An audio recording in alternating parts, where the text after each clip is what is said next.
ముందుగా ప్రేక్షకులందరికీ మహాశివరాత్రి శుభాకాంక్షలు తెలియజేస్తూ బులెటిన్ హెడ్లైన్స్ చూద్దాం.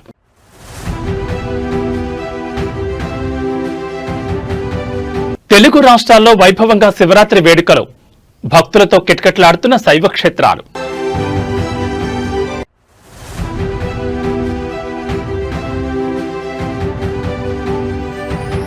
మున్సిపల్ కోటలపై రేవంత్ కన్నీ, మంత్రులకు కీలక బాధ్యతలు.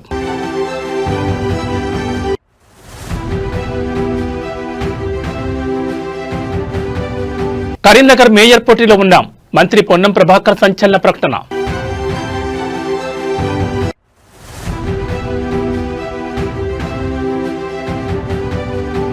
శ్రీకాళహస్తిలోనూ భక్తులకు ఇక్కట్లు, ఆలయంలో సామాన్య భక్తులను పట్టించుకోవడం లేదని ఆగ్రహం.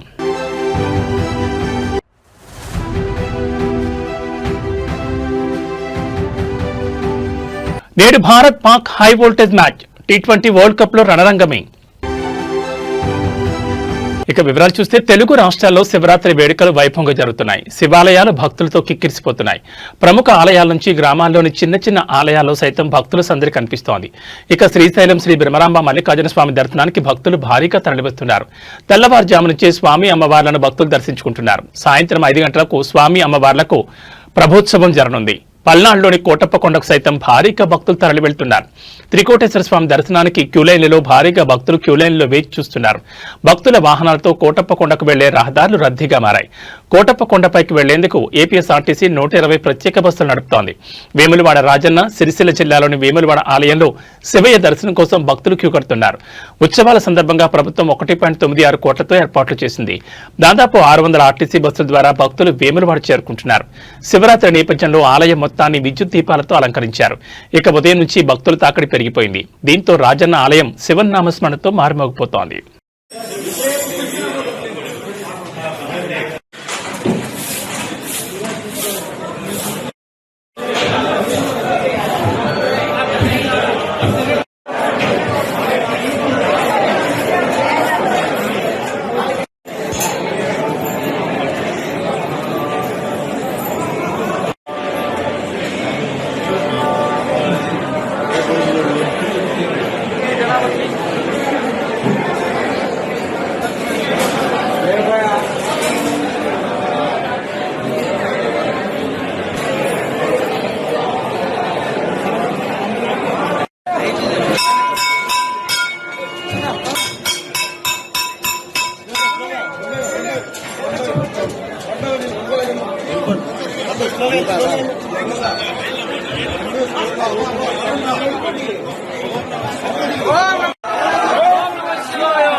సార్ స్లోగా ఉండండి, స్లోగా సార్ వెళ్ళండి సార్. ఒక్కరు వెనక్కి నిదానంగా రండి, ఒక రైడ్గా రండి, రండి సింగిల్ వెళ్ళమ్మా,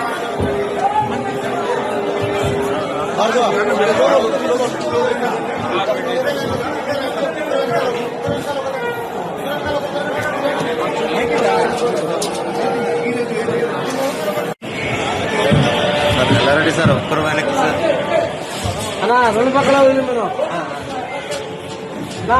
రెండు పక్కల వెళ్ళి మనం, ఆ పక్కన వెళ్ళి మనం, ఆ పక్కన ఇదంతా 500 ఎన్ని పడుతుంది, ఎన్ని పడుతుంది.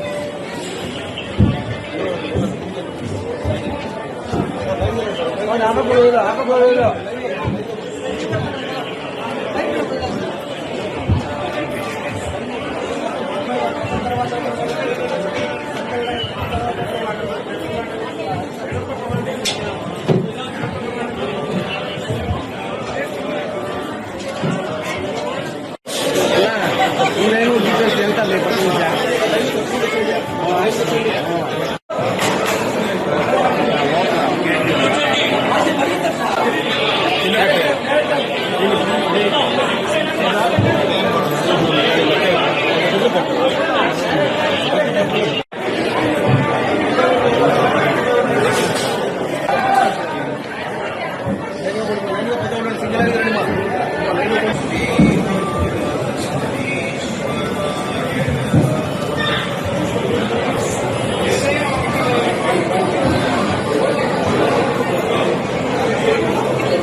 తెలంగాణలో మున్సిపల్ రాజకీయాల నేపథ్యంలో ముఖ్యమంత్రి రేవంత్ రెడ్డి కీలక నిర్ణయం తీసుకున్నారు. వివిధ కార్పొరేషన్లు, పంచాయతీల బాధ్యతలను పార్టీ ముఖ్య నేతలకు అప్పగించారు. పార్టీలను, నేతలను సమన్వయం చేయించే దిశగా కొందరు నేతలకు బాధ్యతలను అప్పగించారు. జగిత్యాల పంచాయతీ బాధ్యతలను మంత్రి అడ్లూరు లక్ష్మణ్తో పాటు ఏఐసీసీ కార్యదర్శి సంపత్కు అప్పగించారు. కొత్తగూడెం కార్పొరేషన్ బాధ్యతలను మంత్రి పొంగులేటి శ్రీనివాసరెడ్డికి అప్పగించారు. కరీంనగర్ కార్పొరేషన్ బాధ్యతలను మంత్రులు శ్రీధర్ బాబు, పొన్నం ప్రభాకర్లకు అప్పగించారు. నిజామాబాద్ కార్పొరేషన్ బాధ్యతలను పీసీసీ చీఫ్ మహేష్ గౌడ్, మంత్రి ఉత్తమ్ కుమార్ రెడ్డిలకు అప్పగించారు. మున్సిపల్ ఫలితాల తర్వాత పార్టీ బలాన్ని కాపాడుకోవడం, స్థానిక నేతల మధ్య సమన్వయం మెరుగుపరచడం లక్ష్యంగా ఈ బాధ్యతలు పంపిణీ చేసినట్లు పార్టీ వర్గాలు పేర్కొంటున్నాయి. మంత్రులు సమన్వయం చేసుకుని అన్ని హంగు వచ్చిన మున్సిపాలిటీలు, కార్పొరేషన్లో కాంగ్రెస్ జెండా ఎగిరేలా చూడాలని కోరారు.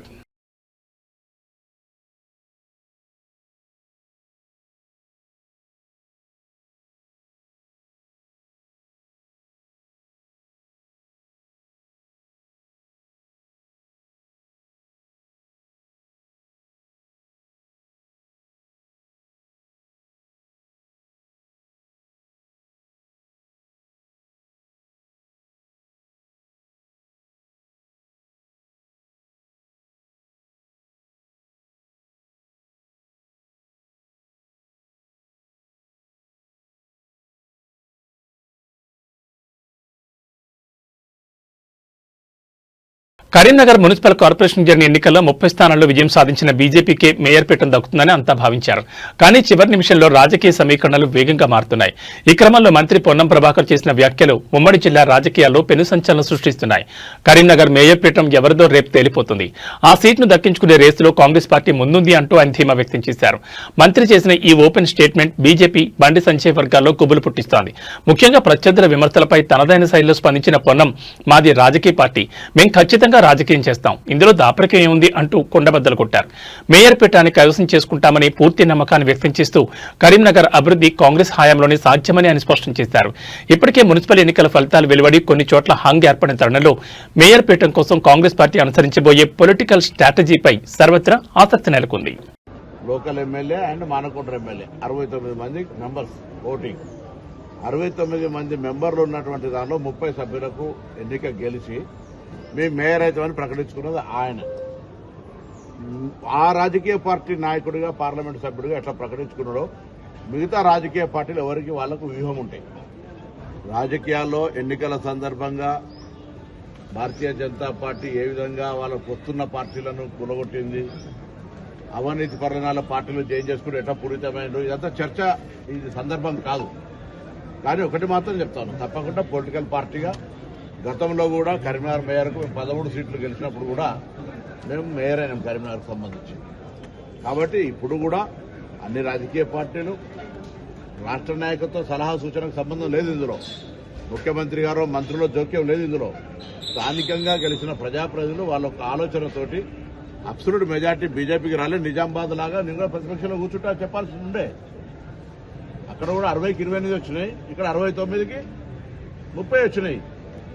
దానికి పెద్ద మేము గెలిచినామని జెండా పాచినామని మీరే జెండా ఊపారు కదా, మేమని అన్నామా? మేము ఇప్పుడు ఏమంటున్నాం, డెమోక్రటిక్ గానే ప్రజాస్వామికంగానే గెలిచిన కార్పొరేటర్లు మేయర్ను ఎవరు ఎంపిక చేసుకుంటారు తప్ప గౌరవ ముఖ్యమంత్రి గారు, మంత్రులు తిరగనీయం. ఎవరు డెమోక్రసీ ఎవరికి వ్యతిరేకం కాదు. మేము ప్రజాస్వామ్యంగా గెలిచిన ఆ బీజేపీ 30 మంది కూడా శుభాకాంక్షలు, మిగతా 36 మంది కూడా శుభాకాంక్షలు. అందరూ కలిసి మంచి మేయర్ని ఎన్నుకోండి. మేము రాష్ట్ర ప్రభుత్వం నుంచి కరీంనగర్ లాంటి పెద్ద నగరం ఈరోజు 3,40,000 ఓట్లు, 5 లక్షల జనాభా, తెలంగాణ రాష్ట్రంలో హైయెస్ట్ సీట్స్ ఉన్నటువంటి కార్పొరేషన్ చెప్పకుండా ఉత్తర తెలంగాణ దాన్ని డెవలప్మెంట్ చేయాలని మా ప్రభుత్వ ఆలోచన.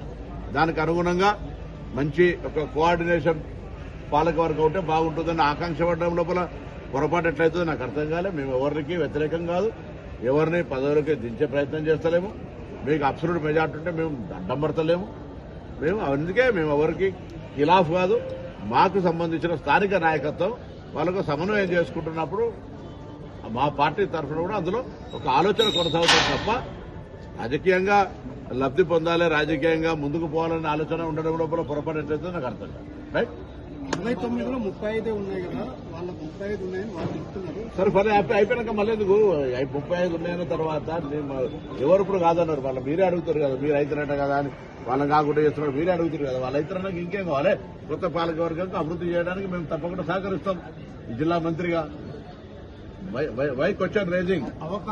మేడ్చల్ జిల్లా మూడుచింతలపల్లి మున్సిపాలిటీలో ఆసక్తికర పరిణామం చోటు చేసుకుంది. మూడుచింతలపల్లి మున్సిపాలిటీ పరిధిలోని 12వ వార్డులో పోటీ చేసిన కాంగ్రెస్ అభ్యర్థి ఎం జ్యోతి ఓటమి పాలైన విషయం తెలిసిందే. జ్యోతిపై బీఆర్ఎస్ అభ్యర్థి విజయం సాధించారు. దీంతో ఓటమి తట్టుకోలేకపోతే జ్యోతి ఎన్నికల ముందు తాను ఇచ్చిన డబ్బులు చీరలు తిరిగి ఇవ్వమని కుటుంబ సభ్యులతో కలిసి ఇంటింటికి తిరిగి వసూలు చేస్తోంది. ఈ క్రమంలో చీరలు ఎవరు ఇవ్వమన్నారని జ్యోతిపై ఓటర్లు మండిపడుతున్నారు. మరోవైపు మూడుచింతలపల్లిలో మొత్తం 24 వార్డులుండగా బీఆర్ఎస్ పార్టీ 14 వార్డులు గెలుచుకుని ఆధిక్యాన్ని కనబరిచింది. అదేవిధంగా కాంగ్రెస్ పార్టీ 9 వార్డులలో విజయం సాధించగా బీజేపీ ఒక్క స్థానాన్ని గెలుపొందింది. బీఆర్ఎస్ కు ఈ మున్సిపాలిటీలో స్పష్టమైన మెజార్టీ దక్కడంతో చైర్మన్, వైస్ చైర్మన్ పీఠాలను కైవసం చేసుకుంది. ఇప్పుడు మామిడి గుడిలో వాడు ఇండిపెండెంట్ కాదు, మామిడి గుడి గుద్ద ఖర్చు పెట్టి మరి ఆయన పైసలు ఇస్తారు, మరి ఇస్తాం.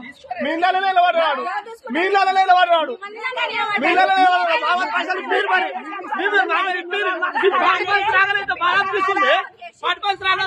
అప్పు చేసి పెట్టింది మరి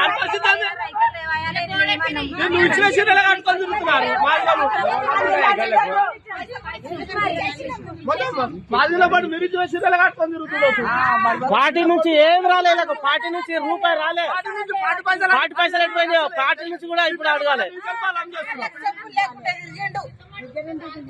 పార్టీ నుంచి ఎట్టిపోయింది పైసలు, పార్టీ నుంచి కూడా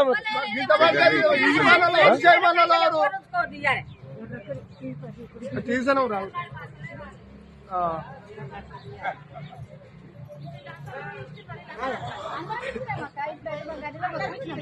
ఈయనోళ్ళు అయితే తిడితే పాత్ర పడదు. ఈయనోళ్ళు అడిగిన వాడికి ఇప్పుడు ఇచ్చాను ఇచ్చేది ఎందుకు?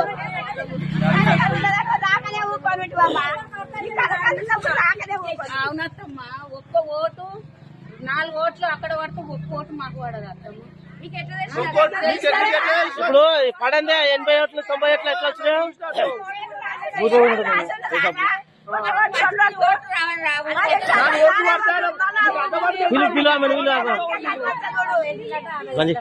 మళ్ళా రాజకీయం అని ఎవరు కానీ రావద్దు. మా ఇండ్లలో ఉంటే మేమే ఉంటాము, మేమే ఇలా వాడు కూడా మేమే కొట్టుకుంటాం, కానీ ఒకటి రావద్దు మా ఇండ్లలో.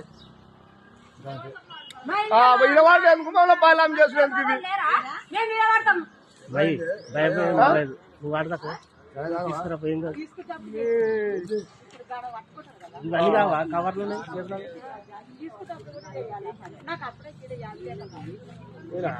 వస్తూనే ఉన్నాయి అవన్నీ.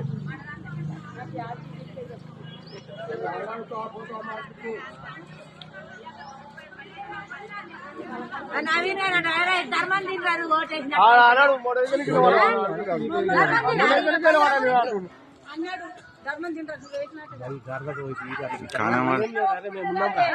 అందరం భయపడితే మీ ఇంటికాడ ఇచ్చిస్తా ఇప్పుడు ఇచ్చినాను వేసిందట ఓటు.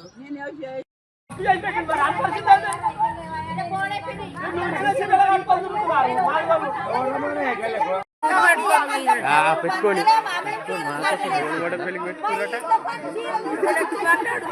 కొత్తగూడెం కార్పొరేషన్ మేయర్ పీఠం CPI Congress party deputy mayor తీసుకునేందుకు ఒప్పందం కుదిరినట్టు తెలుస్తోంది. ఈ మేరకు సీఎం రేవంత్ రెడ్డితో ఆ పార్టీ నేతలు సమావేశమై మేయర్ డిప్యూటీ మేయర్పై చర్చించి కొలిక్కు తీసుకొచ్చినట్టు తెలుస్తోంది. మేయర్ పీఠం ఎస్టీ జనరల్ కావడంతో ఆ స్థానాల్లో నుంచి కాంగ్రెస్ నుంచి గెలిచిన కార్పొరేటర్లు ఆశల పల్లకిలో ఉండగా పార్టీ అధిష్టానం తీసుకున్న నిర్ణయంతో కాంగ్రెస్ కార్పొరేటర్ల ఆశలపై నీళ్లు చల్లినట్లయింది.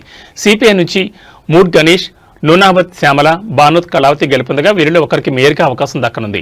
కాంగ్రెస్ సిపిఐ పొత్తు పెట్టుకుంటే ఇక తమ అవసరం ఉండదని స్వతంత్రులు నిరాశల్లోకి వెళ్లగా సిపిఐ తమతో కలిసి వస్తుందని బీఆర్ఎస్ పార్టీ కొండంత ఆస్తూ ఉన్న చివరికి అడియాస్తి మిగిలింది. ప్రస్తుత పరిస్థితుల్లో బీజేపీని సమర్థవంతంగా ఎదుర్కోవాలన్నా, బీఆర్ఎస్ను మరింత బలహీనపరచాలన్నా కమ్యూనిస్టులతో కలిసి ఉండడమే మేలని భావించే మేయర్ పీఠాన్ని ఇచ్చేందుకు కాంగ్రెస్ పార్టీ అంగీకరించిందని తెలుస్తోంది. కాంగ్రెస్ పార్టీకి 2.5 ఏళ్లు అధికారంలో ఉండనుండగా విడిపోవడం కంటే కలిసి ఉంటేనే మేలు జరుగుతుందని భావించి సిపిఐ ఈ నిర్ణయం తీసుకుందని సమాచారం.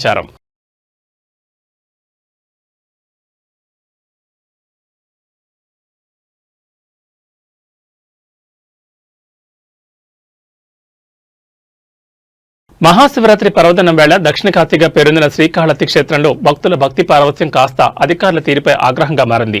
పరమేశ్వరుని దర్శించుకోవడానికి వచ్చిన సామాన్య భక్తులకు చుక్కలు కనిపిస్తున్నాయి. ఒకవైపు మహాశివరాత్రి రద్దీ, మరోవైపు అధికారుల నిర్లక్ష్యం తోడై భక్తులు నరకం చూస్తున్నారు. శ్రీకాళహస్తి ఆలయ అధికారులు కేవలం వీఐపీ సేవల్లోనే తరిస్తున్నారని, సామాన్య భక్తులను గాలి కొదిలేశారని సర్వదర్శనం క్యూలైన్లలో ఉన్న భక్తులు మండిపడుతున్నారు.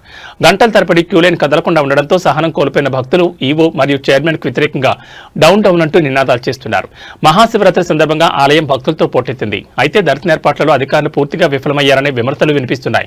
వీఐపీలు వచ్చిన ప్రతిసారి సామాన్య భక్తుల క్యూ లైన్లను నిలిపివేయడంపై తీవ్ర ఆగ్రహం వ్యక్తమవుతోంది. చంటి పిల్లలు, వృద్ధులని కూడా చూడకుండా గంటల తరబడి లైన్లలో నిలబెట్టడంతో భక్తులు అధికారులతో వాగ్వాదానికి దిగుతున్నారు. మంచినీళ్లు లేవు, కనీస వస్తువులు లేవు, కేవలం ధనవంతులకు, రాజకీయ నాయకులకు మాత్రమే దర్శనాలు చేయిస్తున్నారంటూ భక్తులు వాపోతున్నారు. క్షేత్రస్థాయిలో పరిస్థితి చేయి దాటిపోతున్నా అధికారులు మాత్రం తమకేమీ పట్టినట్లు వ్యవహరించడంపై సర్వత్రా విమర్శలు వెలువెత్తున్నాయి.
నిలబడుకోలేక 2 గంటలకి అంబేద్కర్ గట్టిగా చెప్పండి.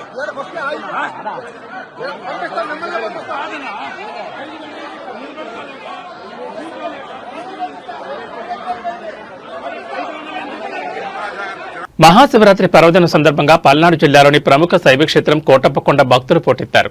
త్రికోటేశ్వర స్వామిని దర్శించుకునేందుకు తెలుగు రాష్ట్రాల నలుమూల నుంచి భక్తులు భారీగా తరలివచ్చారు.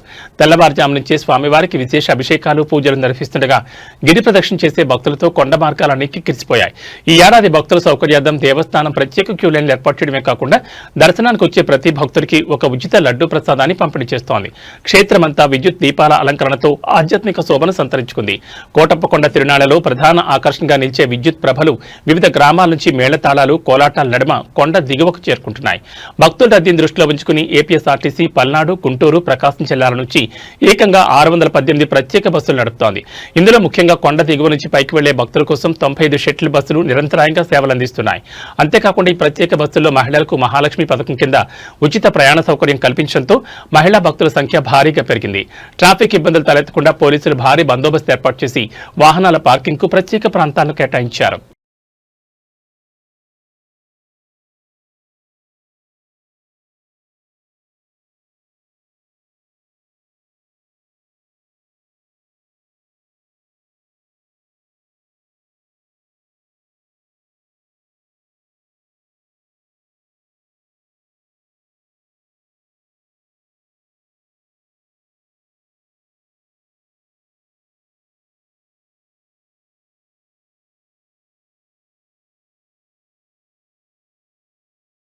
శీతాకాలం మంచు కారణంగా మూసివేసిన కేదార్నాథ్ ఆలయంపై కీలక ప్రకటన వెలువడింది. హిమాలయాల్లోని పవిత్ర పుణ్యక్షేత్రం శ్రీ కేదార్నాథ్ ధామ్ దర్శనం కోసం వేచి చూస్తున్న లక్షలాది మంది భక్తులకు శుభవార్త అందింది.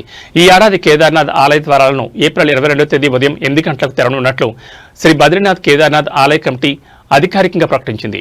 మహాశివరాత్రి పర్వదిన సందర్భంగా నేడు ఉఖ్మట్లోని శీతాకాల గద్ది స్థానమైన ఓంకారేశ్వర ఆలయంలో వేద పండితులు, అర్చకులు శాస్త్రోక్తంగా చర్చించి గ్రహగతులను లెక్కించి ఈ శుభముహూర్తం ఖరారు చేశారు.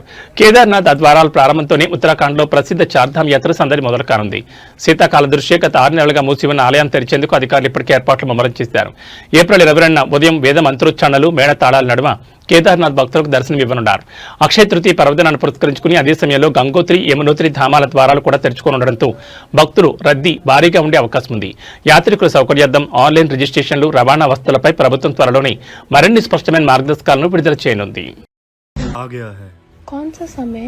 2 मई शुक्रवार को अमृतकाल बेला में प्रातः वृक्ष लगन 7 बजे भगवान श्री केदारनाथ जी के कपाट समस्त यात्रियों के लिए, भक्तों के लिए खोले जाएंगे। बोलो केदारनाथ भगवान की जय। రాజన్న సిరిసిల్ల జిల్లాలోని ప్రముఖ శైవక్షేత్రం వేములవాడలో మహాశివరాత్రి జాతర ఉత్సవాలు అత్యంత వైభవంగా ప్రారంభమయ్యాయి. సాధారణంగా ప్రతి సంవత్సరం శ్రీ రాజరాజేశ్వర స్వామివారి ప్రధాన ఆలయంలో ఈ వేడుకలు ఘనంగా జరుగుతాయి. అయితే ప్రస్తుతం రాజన్న ఆలయ అభివృద్ధి, విస్తరణ పనులు కొనసాగుతున్న నేపథ్యంలో ఈ ఏడాది ప్రధాన ఆలయంలో మహాశివరాత్రి వేడుకలను కేవలం అర్చకుల సమక్షంలో ఏకాంతంగా నిర్వహించాలని నిర్ణయించారు. దీనికి ప్రత్యామ్నాయంగా భక్తుల సౌకర్యార్థం అనుబంధ ఆలయమైన శ్రీ భీమేశ్వర స్వామి గుడి వద్ద జాతరను అత్యంత కనుల పండుగ ఏర్పాటు చేశారు. భక్తులు ఎక్కడ ఇబ్బంది పడకుండా ఈ ప్రత్యామ్నాయ ఏర్పాట్లు చేసినట్లు ఆలయ అధికారులు స్పష్టం చేశారు.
భక్తులు ఎక్కడి నుంచి ఏమేమి ఉన్నాయి యాడ్ చేసి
కలియుగ ప్రత్యక్ష దైవం తిరుమల శ్రీ వెంకటేశ్వర స్వామివారిని నిత్యం వేలాది మంది భక్తులు దర్శించుకుంటారు. అయితే ఇవాళ వీకెండ్ మహాశివరాత్రి కావడంతో తిరుమలకు భక్తులు పోటెత్తారు. దీంతో తిరుమల కొండపై భక్తుల రద్దీ కొనసాగుతోంది. ఈ క్రమంలో నేడు శ్రీవారి దర్శనానికి 12 గంటల సమయం పడుతోంది. ఈ తరుణంలో శ్రీవారి సర్వదర్శనం కోసం భక్తులు కంపార్ట్మెంట్లు దాటి ఏటీజీహెచ్ సర్కిల్ వరకు వేచి ఉన్నారు. తిరుమల భక్తులు ఎటువంటి ఇబ్బందులు పడకుండా అన్ని చర్యలు తీసుకుంటున్నామని టీటీడీ అధికారులు తెలిపారు.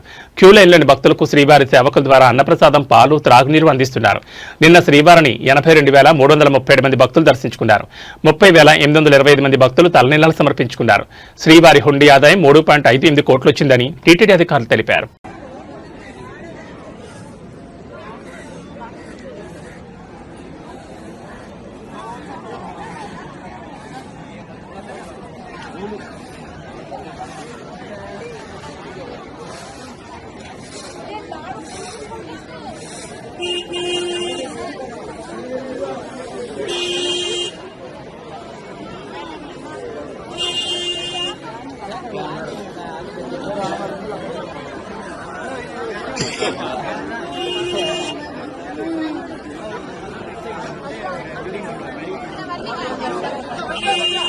కర్ణాటక రాజకీయాల్లో డీకే శివకుమార్, సిద్దరామయ్య మధ్య సీఎం పదవి కోసం గత కొంతకాలంగా ఒక రకమైన పోటీ నెలకొన్న సంగతి తెలిసింది.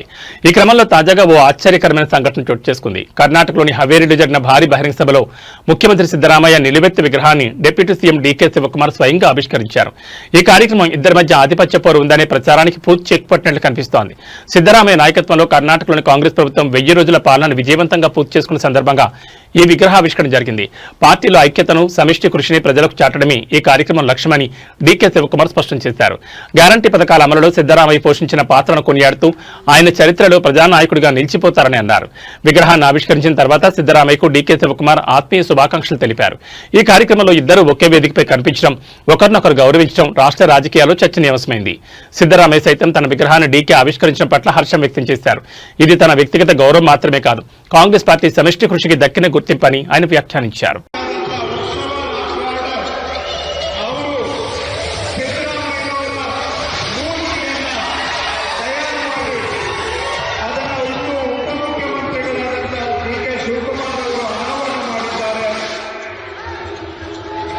ಇದರ ಮುಖಾಂತರ ಸಾಧಕರ ಸಾಲಿನಲ್ಲಿ ಕರ್ನಾಟಕದ ಸಾಧಕರ ಸಾಲಿಗೆ ಮತ್ತೊಂದು ಗರಿಮೆ.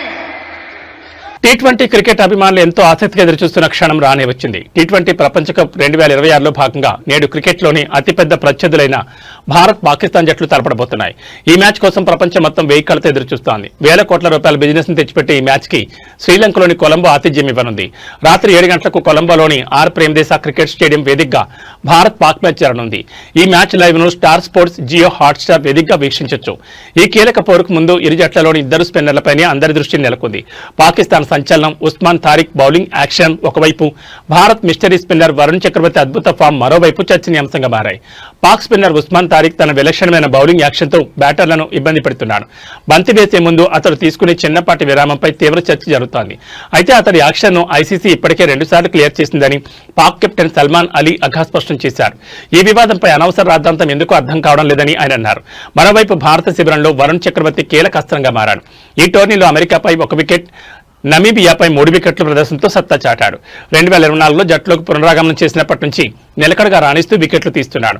కొలంబో పిచ్ స్పిన్నర్లకు అనుకూలించనుండడంతో వరుణ్ పాకిస్తాన్కు పెను సవాల్ విసిరే అవకాశం ఉంది. ఈ టోర్నీలో ఇప్పటివరకు ఆడిన 2 మ్యాచ్ల్లోనూ గెలిచిన భారత్ ఈ మ్యాచ్లోనూ విజయం సాధించి సూపర్ 8 దశకు మరింత చేరువ కావాలని చూస్తోంది. పాకిస్తాన్ కూడా అపజయం ఎరుగని జట్టు కావడంతో ఈ పోరు హోరాహోరీగా సాగే సూచనలు కనిపిస్తున్నాయి.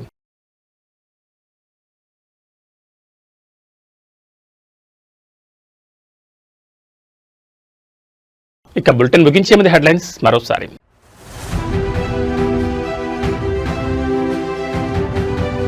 తెలుగు రాష్ట్రాల్లో వైభవంగా శివరాత్రి వేడుకలు, భక్తులతో కిటకిటలాడుతున్న శైవ క్షేత్రాలు.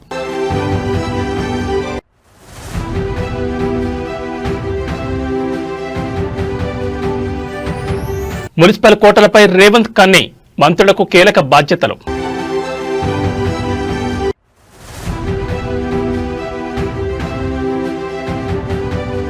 కరీంనగర్ మేయర్ పోటీలో ఉన్నాం, మంత్రి పొన్నం ప్రభాకర్ సంచలన ప్రకటన.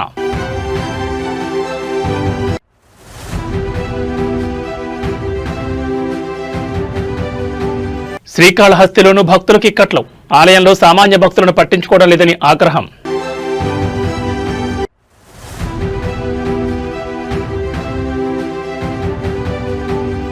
నేడు Bharat Pak high voltage match T20 world cup లో రణరంగమే. ఏబీ బులెటిన్ విశేషం. నమస్కారం.